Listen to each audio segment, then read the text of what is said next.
Claude responded. That morning, I opened my laptop to transfer money for my granddaughter's braces. That morning, I opened my laptop to transfer money for my granddaughter's braces. The account read 0. My daughter called an hour later. Dad, the venue needed a deposit by Friday. I used your savings, and I put the lake house up with a cash buyer. Don't make this difficult. I didn't raise my voice. I didn't argue. I said nothing at all. And I made one phone call. By the time her wedding day came, she understood exactly what she had done. Let me tell you how it started, and stay with me to the end, because you are not going to believe how this man built his own downfall brick by brick. If you're watching this from your kitchen table, your porch, your truck on a lunch break, tell me where you're tuning in from. And if a story like this speaks to you, stay close, because there's more coming. It was a Tuesday morning in early spring, the kind where the air off Lake Norman still carries a bite before the sun burns it away. I'm Walter Higgins. I'm 68 years old. I spent 34 years as a structural insurance adjuster and fraud investigator for one of the largest underwriters in the Carolinas, which is a fancy way of saying I spent my whole career figuring out who was lying to me and why. I was sitting at the same oak table where I'd eaten 10,000 breakfasts, sipping coffee, thinking about nothing more complicated than orthodontist appointments. My wife Carol passed 18 months ago, ovarian cancer. Fast, cruel, and thorough. The house had been quiet since then in a way that never really lifts, just dims a little some mornings and roars back on others. I opened my banking app to move $4,000 into my granddaughter Ellie's account. The balance read $0.11. I sat very still. I want you to understand something about men like me. Panic is a young man's luxury. When you've spent 3 decades staring at burned-down warehouses and staged car wrecks, and men who swore on their mothers' graves that they hadn't touched a drop of gasoline, you learn that the worst thing you can do in the first 60 seconds after discovering fraud is to react.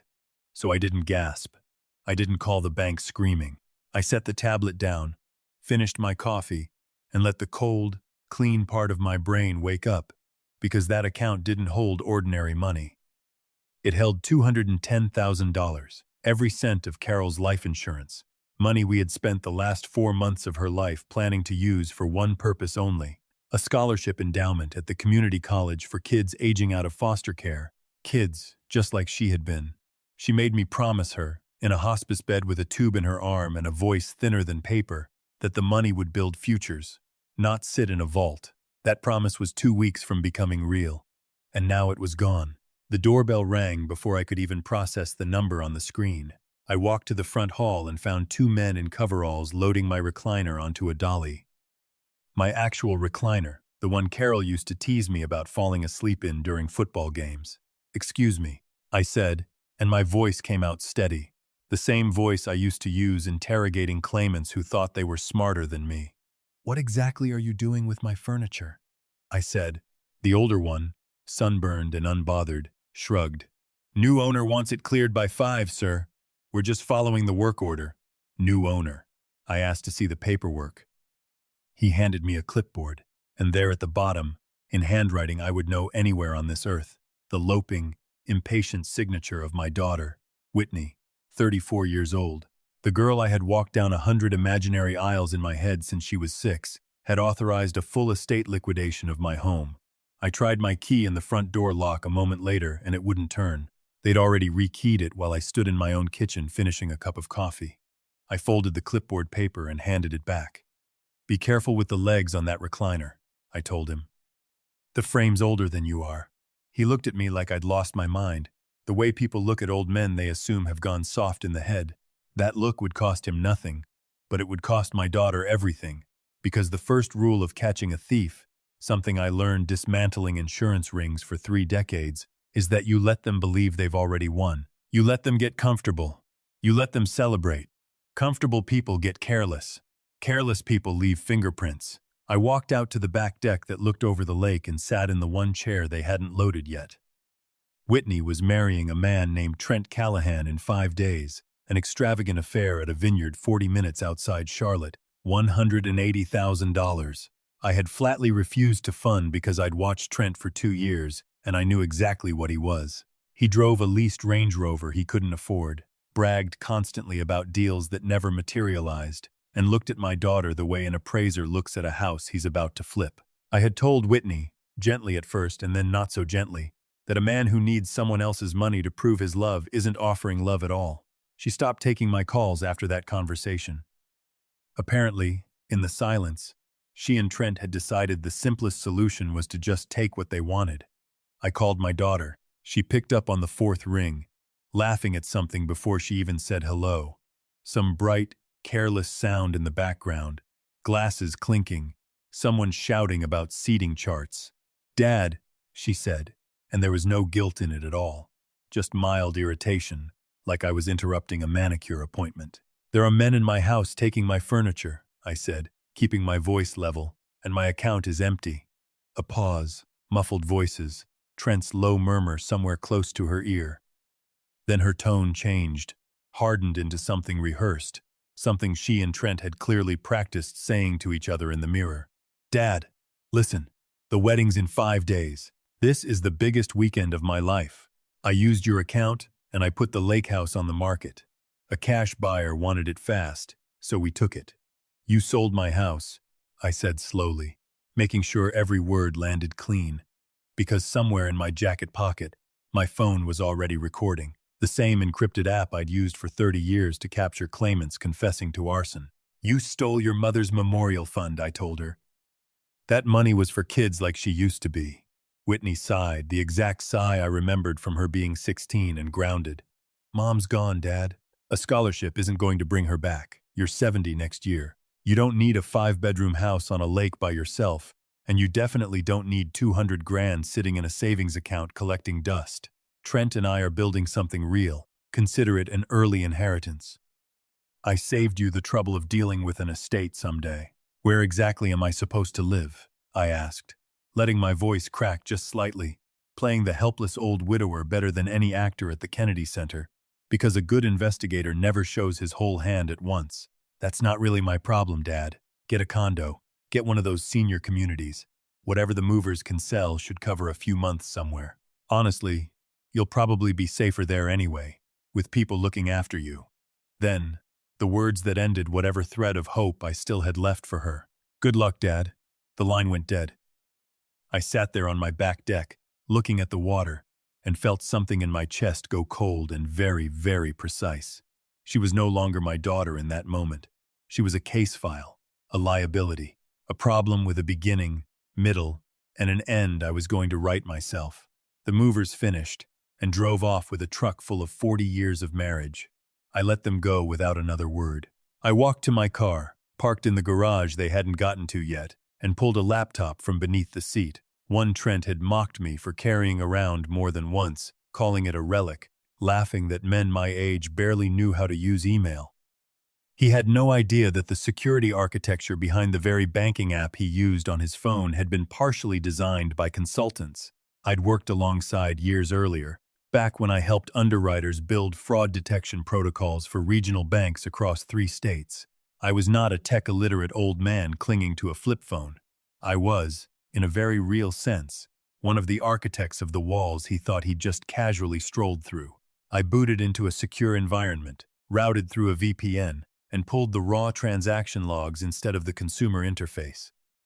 There it was, an outbound wire, $210,000, executed the previous morning at 7:52 a.m.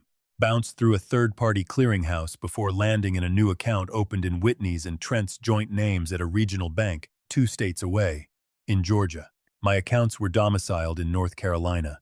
Moving that sum across state lines wasn't a family dispute anymore. That was wire fraud, a federal matter the moment the money crossed a border. And Trent, for all his leased Range Rover bravado, hadn't done his homework. I dug further and found the authorization document Whitney had scanned and uploaded to bypass the fraud alert.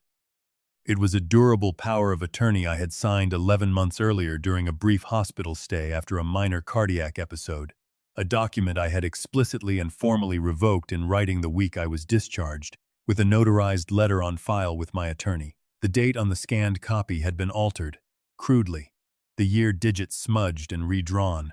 My daughter had forged a legal document to convince a bank she had authority over accounts she had no claim to whatsoever. This wasn't just theft anymore. This was elder fraud, document forgery, and wire fraud. 3 federal offenses stacked on top of each other by 2 people who thought an old man's silence meant an old man's surrender. I called my attorney, a sharp, quiet woman named Renata Castillo, who had handled Carol's estate and had absolutely no patience for people who hurt her clients. "Renata," I said, "execute the contingency." She didn't ask a single question. She simply said, "Understood," and hung up. Because we had discussed this exact possibility 8 months earlier, back when I first started noticing Trent's hunger for my late wife's money disguised as concern for my well-being, I saved every file, every timestamp, every forged signature into an encrypted folder, backed it up twice, and sent copies directly to Renata's private server. The evidence was now permanent, untouchable. Waiting. For 5 days, I said absolutely nothing. I stayed in a hotel by the airport, told no one where I was, and let Whitney and Trent believe they had gotten away clean. I watched, quietly, from a distance, as they posted photos of floral arrangements and cake tastings, laughing in captions about starting their new life together, unaware that their new life had already been condemned by a federal auditor who had personally trained 3 decades of fraud investigators across the Southeast. Let them enjoy the calm. A silent house is not an empty house. Sometimes it's just waiting. The wedding day arrived bright and cloudless, exactly the kind of golden Carolina afternoon Whitney had dreamed about since she was a little girl cutting pictures of dresses out of magazines at my kitchen table. The vineyard was stunning.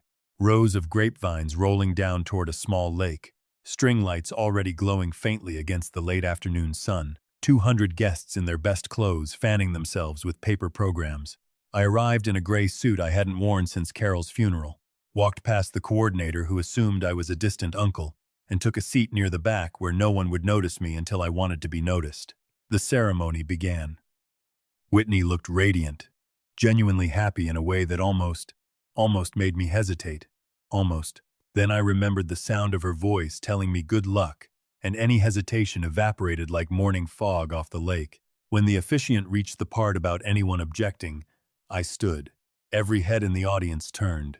Whitney's face went from confusion to horror in the span of 2 heartbeats. "Dad," she breathed, barely audible. "What are you doing here?" I walked to the front, unhurried, the same measured walk I'd used approaching 100 fraudulent claimants over 3 decades. Men and women who thought their lies were airtight until I laid the evidence on the table piece by piece. I asked the officiant, politely for the microphone, and he handed it over without a word, sensing correctly that this was no longer his ceremony to run. "I'm not here to object to a marriage," I said, my voice carrying clean across the vineyard. I'm here to finish some unfinished business." I looked at Whitney, then at Trent, whose leased Range Rover confidence had already started to curdle into something pale and uncertain. 5 days ago," I said, "my daughter emptied my bank account and forged a legal document to sell my house out from under me, all to pay for the party happening right now."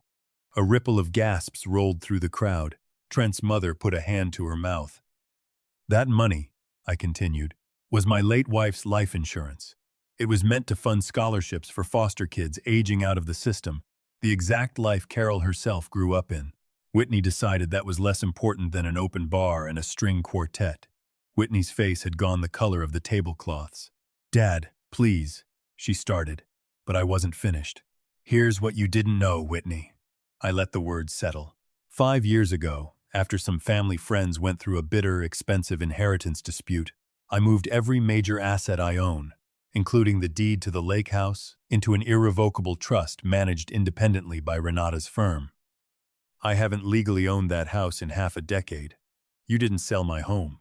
You sold a piece of paper with no legal weight whatsoever to a cash buyer, who is very likely going to want his money back the moment he discovers he purchased property that was never yours to sell. Trent's expression, cracked entirely open, the exact look of a man watching a slot machine he'd bet his whole life on come up empty, and the $210,000, I went on, raising my voice just enough to hold the silence of 200 stunned guests. "That transfer tripped every fraud alert my bank has, because I helped design that alert system years ago. Federal investigators opened a wire fraud case 48 hours ago. Both destination accounts are frozen. Neither of you can access a single dollar of that money, and neither of you ever will, because it's evidence now, not a wedding fund. Trent grabbed for Whitney's hand, and she yanked it away, staring at him instead of me for the first time since I'd started speaking. You told me this was foolproof, she hissed at him, low enough that she probably thought I couldn't hear it. I could hear everything. I'd spent 30 years learning how to hear everything. At that exact moment, a phone began buzzing violently somewhere in the third row.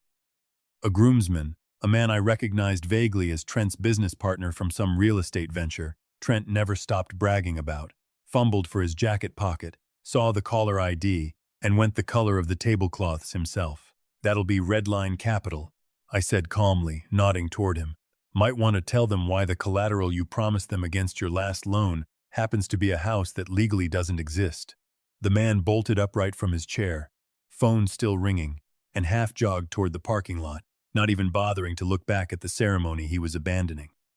Whitney sank slowly onto the edge of the altar steps, her wedding dress pooling around her like spilled cream, her hands shaking as the full weight of what she'd done finally landed somewhere real inside her. "Dad," she whispered, and for the first time in 5 days, I heard something other than entitlement in her voice. I heard fear, genuine, cold, 24-karat fear. You didn't think I'd actually what? I said quietly. Notice? Fight back? You told me good luck, Whitney. You told your own father, whose wife just died, to go find a nursing home while you spent her memorial money on centerpieces. I let that sit in the silence for a long moment before I added, I raised you better than this. I don't know where that man went, but he's not the one standing here today. That's when the first siren cut through the string quartet's abandoned instruments, faint at first, then closer, then unmistakably converging on the winding gravel drive of the vineyard. Guests began pulling out phones, some recording, some already calling their own rides. 3 unmarked SUVs came around the final curve fast enough to throw gravel into the grapevines, and 6 federal agents in dark vests stepped out before the vehicles had even fully stopped. Nobody move, the lead agent called out, striding toward the altar with the calm authority of a man who did this every week. Trent didn't run. He didn't have it in him. He stood there, hands slightly raised, watching his entire fabricated empire collapse in real time in front of 200 witnesses and a wedding photographer who kept shooting anyway, because apparently this was the shot of a lifetime. They read him his rights for wire fraud, conspiracy, and aggravated identity theft, right there among the floral arches Whitney had spent 4 months agonizing over. Whitney wasn't arrested that day, not yet. But 2 federal agents took her aside to explain, in careful, procedural language, exactly how deep her exposure went as a co-signer and beneficiary of stolen funds, and that a formal interview would be required within the week. I watched my daughter's wedding day dissolve into police tape and hushed, horrified whispers among guests who would be telling this story at dinner parties for the next 20 years. I didn't stay for the aftermath. I walked back down the aisle, past the string lights just beginning to glow against the darkening sky, past guests who parted from me like I was something between a ghost and a judge, and I got into my car and drove home to a house that no longer had furniture in it but somehow felt more solid than it had in 18 months. 6 months passed. Autumn came to the lake the way it always does, slow and gold, the water turning the color of weak tea in the late afternoon light. My house is fully restored now. Every chair, every painting, every small relic of Carol's life back in its rightful place, because it turns out federal courts take a very dim view of using stolen money to hire a moving company. Trent took a plea deal rather than face trial once Renata's evidence was entered. The recorded phone call, the forged power of attorney, the wire transfer logs, all of it airtight, all of it exactly the kind of case I used to build for a living. He's serving 6 years in a federal facility in South Carolina. He writes occasionally, letters full of complaints about the food and the cell size, never once mentioning what he actually stole or from whom, which tells me everything I need to know about whether prison has taught him anything at all. Whitney avoided prison, cooperating fully with federal investigators once she understood exactly how much legal exposure Trent had left her holding, but she lost everything else. Her name is attached to a federal fraud case that surfaces the moment anyone searches it. She lost her job at the marketing firm downtown once the story broke locally. She lives now in a small rental across town, and she calls me sometimes. Quiet, careful calls where neither of us says much, but she calls. 2 weeks ago, she asked if she could come by on a Sunday. I said yes. We sat on the back deck, the same one where I took that first phone call, and she cried for a long time before she managed to say she was sorry, and for the first time it didn't sound rehearsed. I don't know yet if that's enough. I told her healing isn't a door that swings back open just because someone finally knocks on it politely. But I also told her the deck chair next to mine isn't going anywhere. Renata came by last week with a stack of documents and a rare, genuine smile. The $210,000, fully restored by the federal court along with restitution damages levied against Trent's remaining assets, has finally done what Carol always wanted it to do. Next month, the Carol Higgins Foundation opens its first scholarship cycle at the community college. 6 full rides for kids aging out of foster care, kids who never had anyone in their corner the way Carol never had anyone in hers until she built her own family from scratch. I sat on the porch this morning with my coffee, watching the lake go quiet and gold, and I thought about everything that happened this year. The betrayal, the silence, the evidence, the wedding I crashed like a ghost with a subpoena in his pocket. I thought about Carol and what she'd say if she could see this. Probably something like, "Told you patience always outlasts greed, Walter." She was usually right about things like that. I'm 68 years old. I lost a wife. I nearly lost a daughter. And I found out the hard way that some people will smile at you right up until the moment they think you can't fight back. But I'm still here. The coffee's still hot. And next month, a dozen kids who never had a chance are going to walk into a classroom paid for by the very money someone tried to steal from me. Family isn't the people who share your blood. It's the people who show up when the truth comes out and choose to stay anyway. And a quiet old man with a coffee cup and a long memory is still worth being careful around. Claude responded, "Real love doesn't need to be earned back with grand gestures, just one Sunday, one honest apology, one chair left open on the porch." Real love doesn't need to be earned back with grand gestures, just one Sunday, one honest apology, one chair left open on the porch. Money can be stolen, restored, even rebuilt into something beautiful for strangers who need it most. But what actually heals a family is smaller than that. Patience, a little silence, and the willingness to let someone knock again after they've hurt you. A small note for you. This story was written and fictionalized by AI purely for entertainment, and while none of it really happened, we hope the honest lesson tucked inside it stays with you a little while.